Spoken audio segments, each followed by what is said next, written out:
Oh, friends, it is so good to see everybody. So, what I'd like to do is invite the chime to sing, and then we're just going to go right into our meditation.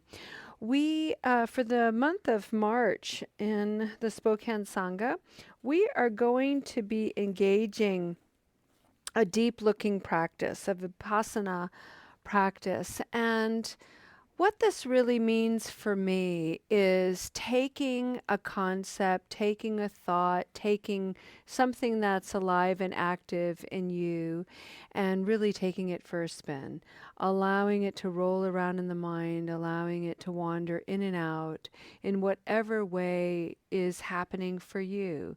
So, this is such a wonderful process of really working with judgment, not allowing your shitty committee members to have an uprising in the mind and the heart, to just let everybody be and allow the thoughts to come and go, allow the feelings to rise and fall.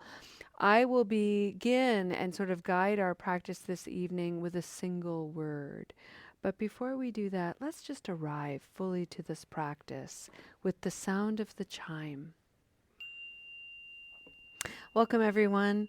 This is Recovery Dharma. My name is Julia. I am one of the facilitators of our community, and it is so wonderful to be here.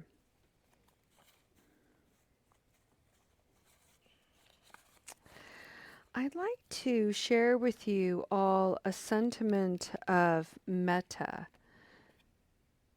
This one was painted by Lowe. And on the back, it's very simple, but really difficult, I think. This is a difficult invitation. This one reads, "May you accept."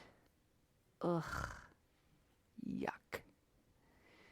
May you accept. And yet, ooh, what are we accepting today? What do we get to work with? And sometimes working with acceptance means, yeah, no, I'm not going to accept that today. That's also part of the accepting practice, is its opposite. And that way we get to have the whole of the practice. So what I'd like to do is I'm going to close my eyes as I do, and I'm just going to allow some stillness to come over me.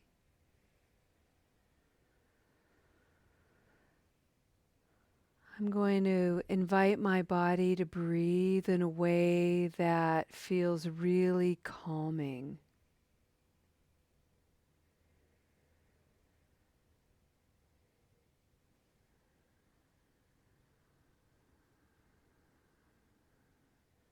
If any of you are fairly new to meditation and new to these practices, there's many ways to breathe that offer the body a sense of calm. In fact, just the simple, natural act of breathing with awareness, increasing by a single degree your oxygen, immediately registers in your bloodstream as increased oxygen, which will in turn enable every single aspect of your body to function with more ease. That's truly the miracle of breathing. So when we add, in addition to just basic breathing, when we add some intentionality to breathe a little bit slower, a little bit deeper, maybe at the level of the belly, inhaling deep in the diaphragm and observing how from the diaphragm all the way up through the lower parts of the lungs to the upper part of the lungs, you inhale and expand, hold the breath for just a second, and then slowly exhale in the opposite direction, starting at the upper part of the chest, easing into the lower aspect of the lungs, gently contracting the abdominal muscles so you extract and really extinguish all that air out of the diaphragm, emptying completely. And then with the next inhalation, relaxing the belly, allowing it to expand, allowing air to fill the lungs, bottom up.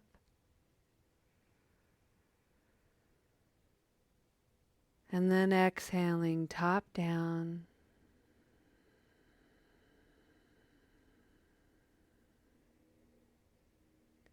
Breathing in, breathing out.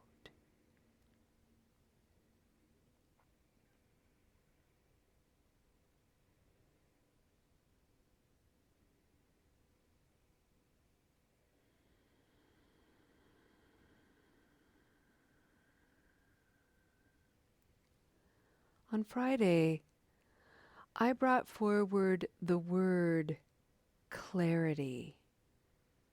Clarity. Today, I'd like to bring forward the word encouragement. And I have a slightly ulterior motive for doing so. I am editing a chapter all about encouragement, and it's kicking my ass, this chapter. And I find that infinitely amusing because encouragement sounds so nice, doesn't it? Why would it be hard to write about?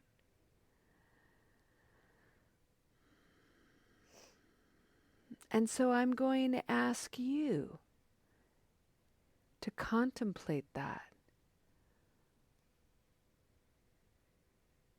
What challenges do you face when you encounter the word or the experience of encouragement? Have you ever considered conditions in your own life that inhibit you from being an encouraging person, or conditions that inhibit you from receiving encouragement? Have you ever experienced a situation where someone is trying to be encouraging, for example, and you reject them? Have you wondered what that was all about?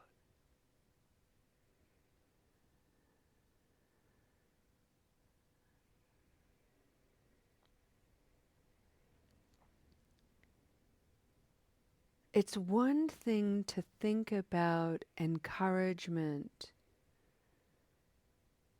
and all of its positive aspects, but in order to really understand its nuance, we have to understand its opposite, which is discouragement.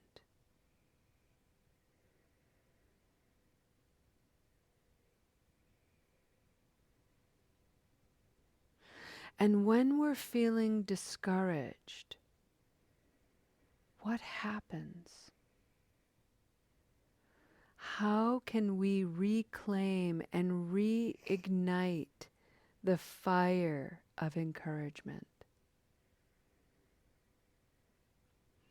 I don't have any answers. These are just questions that I'm wondering about.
In the realm of recovery,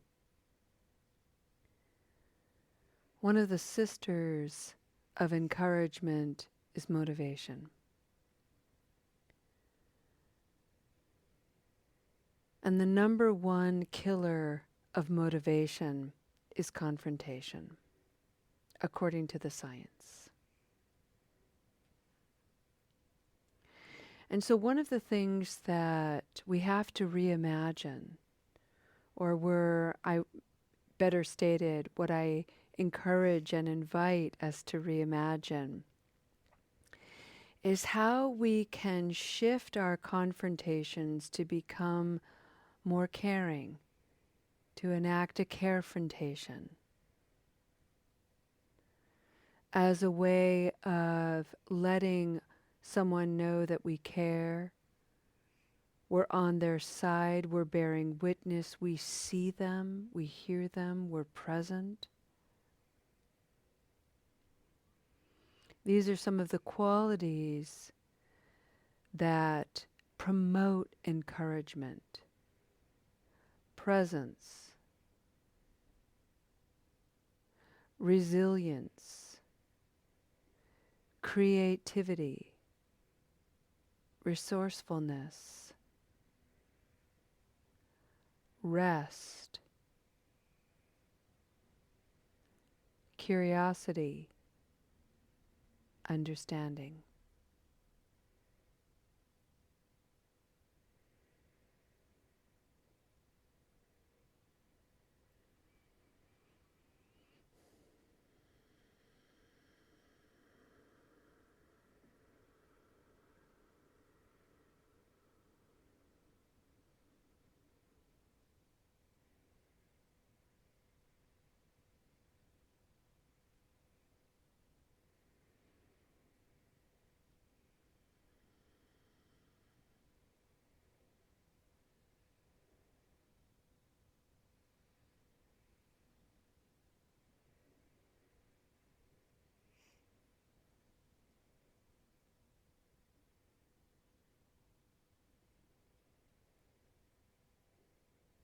As you continue to practice and think about encouragement, encouraging yourself, encouraging someone else, I have found in my own practice something I've shared before a number of times, which is the spiritual practice I call ugh to ooh. And it's that feeling that we all have when we're discouraged. Ugh, ugh. And right after that, the minute we feel it, or shortly thereafter, there's this wonderful opportunity to create a little space for curiosity. Ooh, what's this? But you know, we don't always get there. And it's funny, we have a Sangha member who shared with us one time that she can't quite get to ooh, that particular intonation, but she can get to oh, ugh, oh, okay, there's something here. And I totally experienced that this weekend with someone. And it was someone that was stuck in habit energy, in mind. I was trying to be encouraging, and it was met with nope, can't do this, nope, can't do that, nope, don't want to do this, nope, that's not going to work, nope, I've tried that, nope, nope, nope, nope, nope. Okay, ugh. So I was left to just bear witness, to stay present, to observe, to just appreciate this is where this person needs to be right now. No fixing, no changing. They just want to be stuck or need to be stuck or something. They're not moving. That's what's happening. So I was feeling a little bit uggy about it. Ugh, it's hard. And then, ooh, how can I just be present and just send love and encouragement, and know that this state of being, this stuckness, is impermanent. It will change. How can I be okay when I'm not okay? How can I encourage my loved one to be okay when they're not okay? And I think the smallest thing I could offer my loved one is to simply not abandon them. I just stayed with them. And sometimes that's all we can do in our acts of encouragement.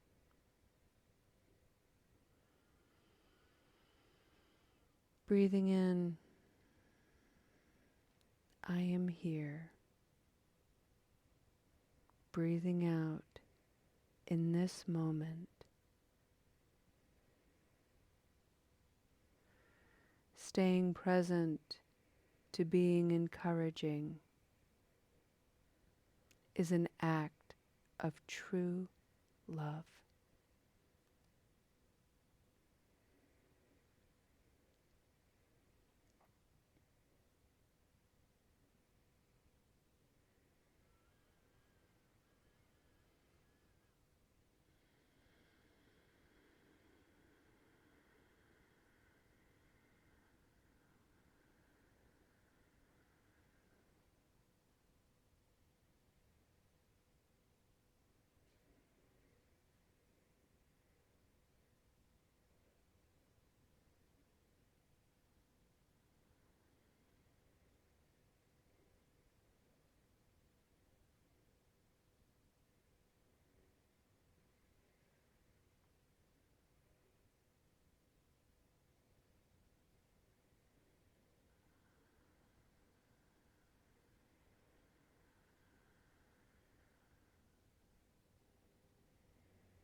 I'd like to share with you, I was doing a little bit of house cleaning in Soul Center over the weekend, and I came across this wonderful little book called Buddha's Little Instruction Book by Jack Kornfield. Buddha's Little Instruction Book by Jack Kornfield. And they're just lovely little sayings and that he has written. And I'd like to end our practice today with a dedication of merit that brings forward Jack Kornfield's wisdom and have this be part of our contemplative practice. I really love this particular mantra or this particular idea because it resonates very deeply with a prayer that was very meaningful to me in my youth. I grew up in a Catholic tradition, and there was a saint by the name of Francis of Assisi. And I believe he was a 12th century saint. And what I love about this guy is he was really a Buddhist, and he didn't quite know it. But he had a great affinity for nature. He rebelled against the governing body of the Catholic Church, and he just kind of went and did his own thing. And he actually had a very curious story that mirrored the Buddha. He himself was a very, very wealthy young man. He threw it all off and became a priest. And he started his own order of Franciscan friars. But there's a line in his prayer that I really love, and it says, May I seek not so much to be understood, but to understand. May I seek not so much to be understood, but to understand. Jack Kornfield writes, at the bottom of things, most people want to be understood and appreciated. Friends, one of the most encouraging and loving things that we can do for humanity is to understand ourselves so that we don't have to put so much pressure on the world to understand us. And when we gain access to a little bit more understanding and a little bit more self-appreciation, we can bring that into the world and see that there are so many people suffering just like us, so many people succeeding just like me, so many people with conditions in their lives just like me. And in that understanding, may I alleviate, bring suffering, may I bring a little bit of ease to them, to myself. This is the practice. And thank you for bringing yours here with us this evening. We'll see you next time. Namaste.